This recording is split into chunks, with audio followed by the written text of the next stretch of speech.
រឹងមុំណាស់ខេងឈីផបង្កប់នៃពីភរិយាថ្ងៃត្រូវលៀងឈាមតែពេលយប់ទៅធ្វើជំនួយការប្តីឡើងច្រៀងធម្មតា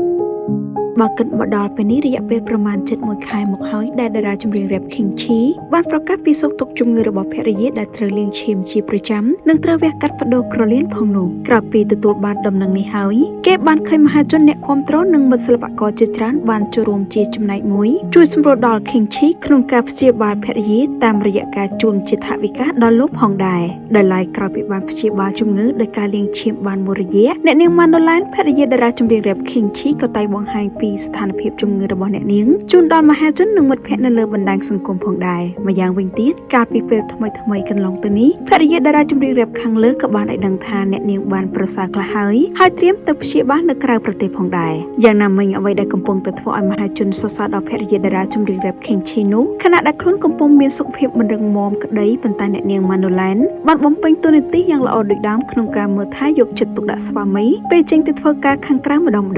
ក្នុងនោះសូម្បីតែ King Chi ក៏បានបង្ហោះពីភរិយាលើគណនី Facebook ថាយប់ឡើងធ្វើជំនួយការប្តីថ្ងៃឡើងលៀងឈាមធម្មតារឹងមាំណាស់ប្រពន្ធសម្លាញ់ចិត្តបង